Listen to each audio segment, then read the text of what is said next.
पूरी टीम का के साथ आप सभी का हार्दिक अभिवादन और अभिनंदन करता हूं।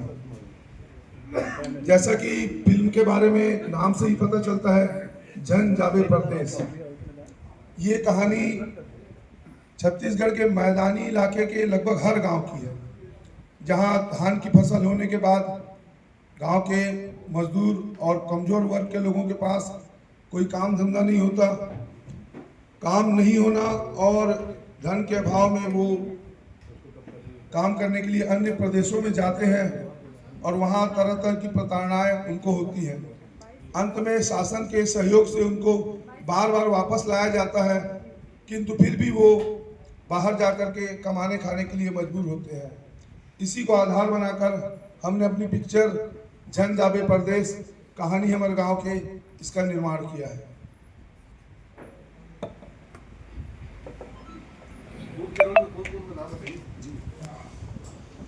इसमें नायक के रोल में अभिनेता अजय पटेल हैं, जिन्होंने लगभग 50 से 60 छत्तीसगढ़ी फिल्मों का में अभिनय किया है।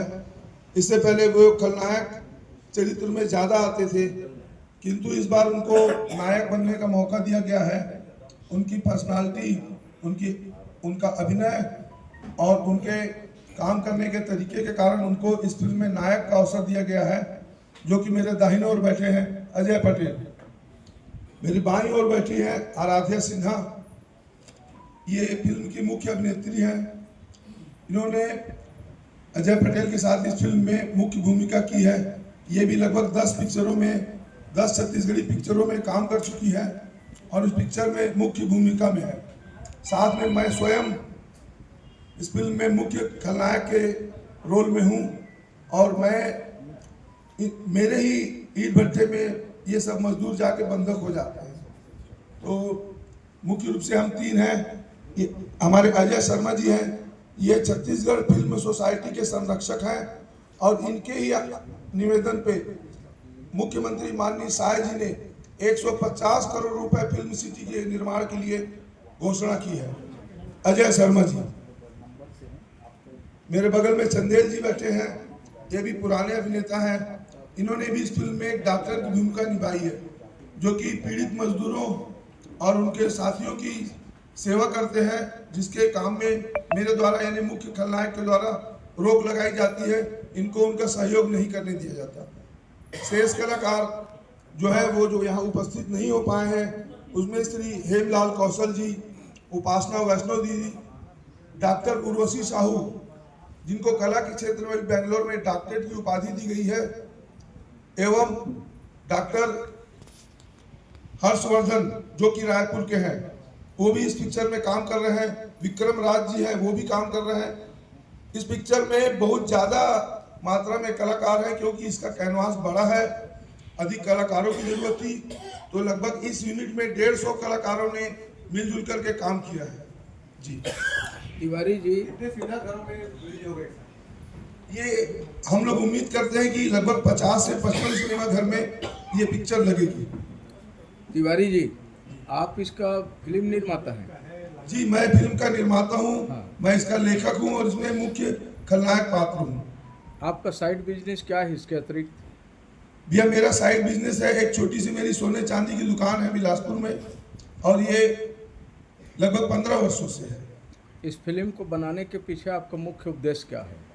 देखिए भैया, डायलॉग बाजी अलग बात है, सच्चाई ये है कि मैं एक छोटे से गांव का रहने वाला हूं।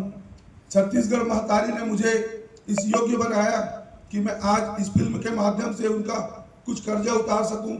मेरी फिल्म में को देखने के बाद एक भी मजदूर पलायन करने से अपने आप को रोकता है, या एक समूह जो पलायन करता था और वो पलायन करने नहीं जाता है, तो मुझे लगेगा कि मैंने अपने छत्तीसगढ़ महतारी का कर्ज उतार दिया।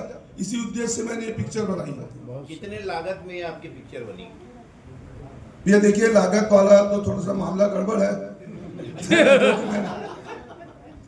ये बताया नहीं जाता है ना, फिर भी आपको अनुमानित बता दूं, ये लगभग 50 लाख रुपए में ये पिक्चर बनी है रिलीज होने तक। पहले भी आपने पिक्चर बनाए हैं जी। क्या लागत छत्तीसगढ़ी पिक्चर में निकल पा रहा है? देखिए भैया, डिपेंड करता है आपके बजट के ऊपर। छत्तीसगढ़ी फिल्म जो सामान्य पिक्चरें बनती हैं वो 20 से 25 लाख में बन के रिलीज हो जाती है।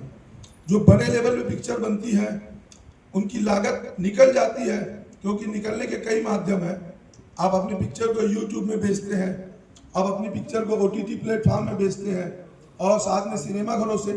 हालांकि समस्या है, क्योंकि छत्तीसगढ़ में जब से मल्टीप्लेक्स आ गए हैं, स्थानीय सिनेमा घर जो हमारे ग्रामीण जिस सिनेमा घर में पिक्चर देखने जाया करते थे, उनका लगाव, उनका जुड़ाव मल्टीप्लेक्स से बहुत कम हो गया है।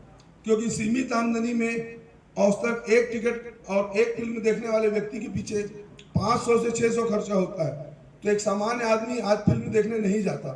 तो मैं आप लोगों के माध्यम से भी ये अनुरोध करूंगा कि सरकार से आप लोग भी अनुरोध करें कि छोटे छोटे कस्बों में छोटे छोटे सिनेमा घर बनाएं, जिससे ग्रामीण जन जा करके अपनी भाषा, अपनी बोली की छत्तीसगढ़ी पिक्चरें वहाँ जाके देखें और अपने भाषा बोली को विस्तार दें। अभी जैसे मेलों का समय आ रहा है, कई जगह मेले लगे, तो ताकि आप लोग नहीं चाहते क्या उसमें पिक्चरें चली आती? हम लोग अपनी पिक्चरों को स्थानीय मेले में भी लगाते हैं। मेले में हमारी पिक्चरें लगती हैं, वहाँ वास्तव में स्थानीय क्राउड जो छत्तीसगढ़ी पिक्चरों को देखता है और पिक्चरों के बारे में जो विचार रखता है, जिनको लगता है कि हमारी भाषा बोली, हमारी सभ्यता संस्कृति की पिक्चर है, वो ही हमारे मुख्य कस्टमर हैं, वही मुख्य हमारे दर्शक हैं, जो मेले ठेले में और छोटे एकल सिनेमा घर में जाके हमारी पिक्चरों को देखते हैं। अच्छा, गीत संगीत पर थोड़ा प्रकाश डालिए, क्या है? टोटल पारंपरिक गीत है भैया इसमें। और एक खुशी की बात यह है कि इस पिक्चर के 2 गानों में आपके शहर कोरबा का नाम आया है। एक गाना है जिसमें हीरो हीरोइन से कहता है कि तोला पहनाहो कोसा के हार, सोना के हार और कोसा के लुगरा, पैसा कमाने जाओ गोरी दिल्ली बम्बई कलकत्ता। हीरोइन का कहना है कि पैसा कमाने जाना है तो जा तू रायपुर या कोरबा, नहीं चाहिए मुझे सोना का हार और कोसा का लुगरा। दूसरा जो उसका टाइटल गाना है, उसमें एक लाइन आती है कि काला हीरा के खाने कोरबा जिला, काला हीरा के खाने कोरबा जिला, चमकत हीरा मोती गरिया बन जिला, नहीं है यहाँ कछु दुख पीड़ा कलेश, संगी झन जावे परदेश। तो टोटल छत्तीसगढ़ी दर्शकों के लिए, स्थानीय लोगों के लिए एक समस्या मूलक फिल्म बनाई गई है, जिसमें हमारे पलायन के विरोध में या पलायन में होने वाली समस्याओं के बारे में आप लोगों को दिखाया गया है। निर्माता के नाते किसका बेस्ट रोल और भूमिका रही, इस पर थोड़ा प्रकाश डालिए। देखिए, जहाँ तक एक निर्माता के तौर पर मैं कहूँगा कि फिल्म में हीरोइन के पिता श्री हेमलाल कौशल जी, उनकी भूमिका मुझे इस पिक्चर में सर्वश्रेष्ठ लगी। उन्होंने लड़की के पिता का रोल निभाया है, जो अपनी बड़ी बेटी की शादी होने के बाद कर्ज में डूब जाता है और उस कर्ज को छूटने के लिए अपने परिवार सहित उसको पलायन करना पड़ता है, ईंट भट्टे में जाना पड़ता है। तो उनकी पीड़ा और उनके अभिनय को देखने के बाद मुझे लगा कि ये उनके पिक्चर में उनका सर्वश्रेष्ठ रोल है।